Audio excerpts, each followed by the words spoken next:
राजू भैया की नौटंकी बज रही है। सुबह के 7 बजे हुए हैं। संगीत का आखिरी दौर चल रहा है और आइए मिलते हैं संजय खलनायक जी से। शिव प्रसाद कॉमेडियन मंच पर हैं।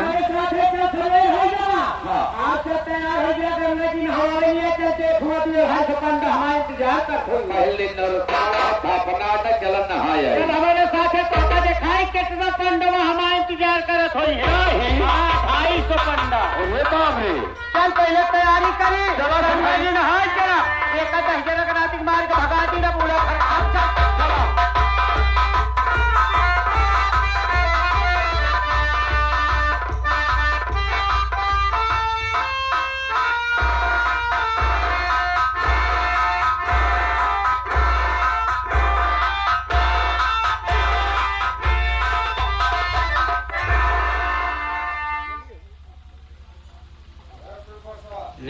संजय खलनायक जी आ गए हैं मंच पर। अभी तक हाँ मेरा लड़का विमल ये शुभ संदेश लेके मेरे पास नहीं आया। ये सराम जादे भलवा को जान से मारा कि नहीं हो सकता है ऐसे ही हो। अब ऐसा नहीं तुमको मालूम होना चाहिए उस सराम जादे भलवा की बहन मधुआ को घर से बाहर निकलवाने वाला कौन है? आप है। और अपने लड़के को शराब पिला के और उसकी बीवी के खिलाफ भड़काने वाला कौन है? आप हैं। और शराब भलवा की बहन मधुआ जो उसके बच्ची पैदा हुई थी उसके दूध में जहर मिलवाने वाला कौन है? आप ही मिलवाए थे। और भलवा हराम जादे को उसकी बहन से मिलने के लिए रोकने वाला कौन है? आप ही थे। इसके बावजूद भी मेरा लौटा मुझको बहुत अच्छा समझ रहा है। पहले नहीं भाई। अरे ऐसा नहीं खोपड़ा का खोपड़ा है ये है कि कंप्यूटर से ज्यादा काम करता है, बहुत तेज भागता है। चोपड़ा अब तुम्हारा खोपड़ा भागेगा नहीं, अब शीर हो जाएगा। हमने आपकी सारी बातें फोन में रिकॉर्ड कर लिए। कुछ अभी अपने हाथ ये हमारे बाबू महेंद्र सिंह मंच पर आए हुए हैं। हरे पिताजी। अरे बेटा विमल, अरे बेटा तुम आ गए। ये बताओ तुमको जिस काम के लिए भेजा था काम हुआ कि नहीं हुआ? पिताजी ये मत सोचो कि मैं तुम्हारी बातों को सुन नहीं रहा था। जितनी बातें आप बोल रहे थे इस मोबाइल में हर बातें तुम्हारी रिकॉर्ड हो चुकी है। तुम्हारे और आज तुम्हारे कहने से मैंने सब कुछ किया। पिताजी आपने मेरी मासूम बेटी को दुनिया से उजाड़ दिया और मुझे इस नतीजे पर पहुंचा दिया कि जो एक बेटा अपने पिता के प्रति इतनी बड़ी गद्दारी नहीं समझ सकता है। देखो मैं जो कुछ किया तेरे लिए किया, जो कुछ करूंगा तेरे लिए करूंगा। आखिर मेरे ना रहने के बाद जो कुछ मेरा है सो बेटे तेरा है। मैं तो ये सब तुम्हारी भलाई के लिए किया हूँ। पिताजी इन्हें पहचाने अपने थाने कोई नई साहब आई हुई है। आपने सही कहा, इस थाने में तो मैं अभी नहीं आई हूँ। साहब नमस्ते। नमस्ते। आपको मालूम होना चाहिए ठीक है कि मैं एक सम्मानित व्यक्ति हूँ। मैं जानती हूँ। इस रुस्तमगढ़ जिले में मेरा बोलबाला है। जी हाँ।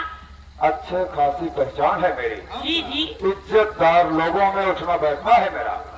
ये भी जानती हूँ। और इस रुस्तमगढ़ थाने में जी। जितने भी अफसर आते जाते रहते हैं, जी हाँ। यानी आपसे पहले जो अफसर आए यस मैं सबसे पहले जा करके जी उनसे मुलाकात करता हूँ। ये तो हर बड़े आदमी की पहचान है।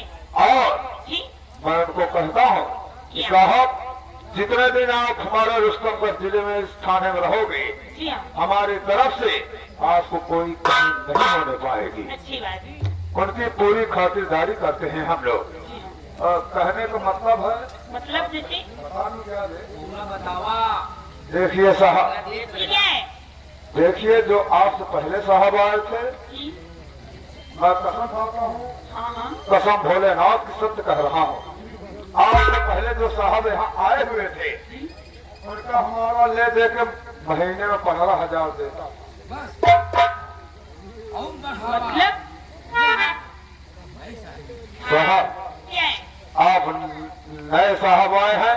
देखिए, हमारा धंधा बिजनेस कारोबार इतना बड़ा है कि हमको पुलिस प्रोटेक्शन की जरूरत लगी ही रहती है, इसीलिए हमको देना पड़ता है। साहब, 10,000 और बढ़ा दूंगा, 25,000। हमारी जिसके भी आ गया अभी सब है तो ये भी आप इनको ऑर्डर कर देंगे।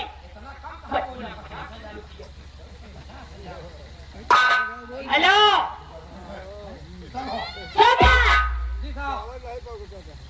इसके आगे पीछे उनकी तुम कर रहे हो, चुपचाप इनके हाथ में हाथ कहीं लगाओ पहले और ले चलो इन्हें हवा किया नहीं।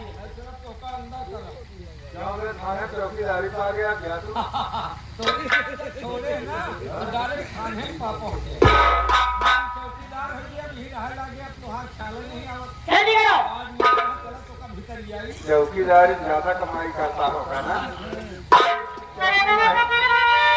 एक महीने 35 दिन ड्यूटी लगती होगी। हाँ 30 के बजाय 35 दिन समझ गया ना। अबे आराम से लगा तो सारे लंबा भाग पिताजी देखो दिमाग, देखो, मैंने तुमको 5 कोस के इतना बढ़ा दिया। और बेटा देखो, मैं चाहता हूँ मेरे नाम रहने के बाद मेरी ये जितनी संपदा है, मेरा जितना कारोबार है, इसका अच्छे से ख्याल रखना और फालतू 1 रुपया जब मेरा कोई भी कारोबार में किसी गरीब दुखिया को शामिल। पिताजी इन्हें पहचानने की कोशिश करो, शायद आपका दिमाग नहीं काम कर रहा है, आपकी आंखों में पर्दा पड़ गया है। एक बार इनके नजरों में नजर डाल करके पहचानो कि है कौन है।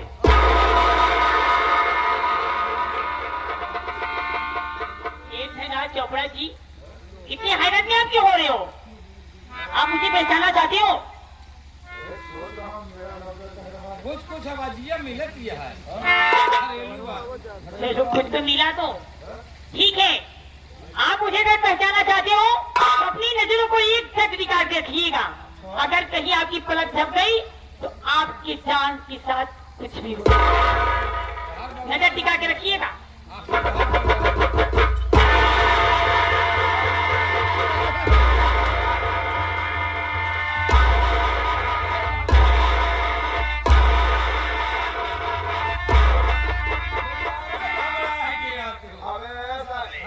मेरा लड़का है और मेरी बहू जो है, क्यों दे? मेरी बहू दरोगा है, इंस्पेक्टर दरोगा, इंस्पेक्टर जो कुछ है, और उसके सामने चौकीदार होके उसके ससुर को हथकड़ी लगाया और कहा कि दूसरा वाले भीख जूता कहाँ उतार के जूता 20 जूता मारा। और आप सुन रहे थे? अरे बहू देखो, विमल मेरा लड़का है और मेरा लड़का है तो मेरी बहू हो, और बहू बेटी में कोई अंतर थोड़ी होता है। पिताजी अंतर तो नहीं होता है, लेकिन तुमने अंतर पैदा कर दिया है। तुमने तो सारे रिश्ते खत्म कर चुके हैं। अब तो तुम्हारे हाथों में हथकड़ी है और कानून जो कहेगा वही होगा। देखो, तुम समझे नहीं, तुम्हारे बाप को गरीबों से नफरत नहीं है, गरीबों से नफरत नहीं है, नफरत है तो उनकी गरीबी से। अब मेरी बहू गरीब थी तब मैंने इससे नफरत किया, अब जब मेरी बहू गरीब नहीं रही नफरत कैसी है? कुछ नहीं पिताजी, अब तो तुम्हें कानून के हिसाब से जेल जाना ही होगा और इसकी सजा तुम्हें जरूर मिलेगी। चौकीदार, अगर जरा मौका वहीं हम पेलन चढ़ाई थे।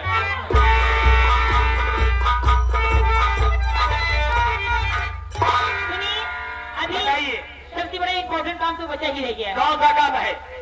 जो हमारी सेठाई साहिबा है उनके यहाँ से हमारे भोला भैया 1 लाख रुपए का कर्ज लेके आए थे। तो क्या हुआ?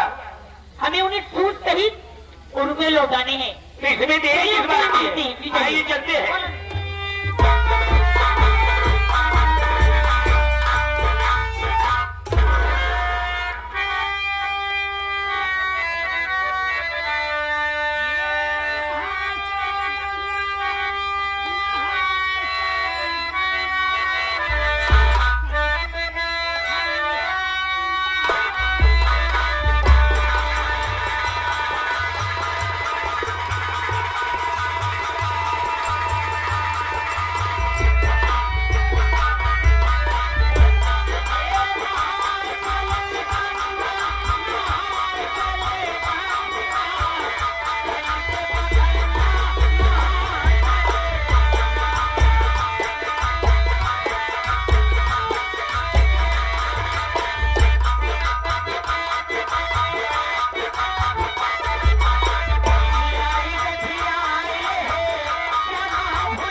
बैठे गई हरा के नाती और संभाल की बात करा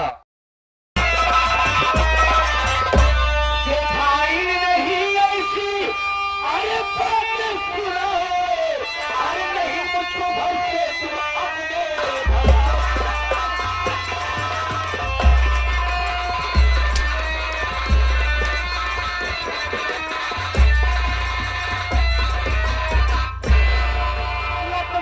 कहने रुके ना तो ये मेहरा बिहार के चक्कर में अपन बहन मारेगा। तुम्हारे कहने पर मेहनत की बहन का खत्म कर दिया। हमारे घर में तुम्हारे वास्ते और फिर ओके होए दुनिया जैसे दुनिया छोड़ के गए वैसे तो हमारे नहीं घेरस हमारे घरिष्ठ भाग। तुम ठीक कह रहे हो यार। तो अपनी बहनी के मार जाए इनके चक्कर में होता विनाशकाली विपरीत बुद्धि।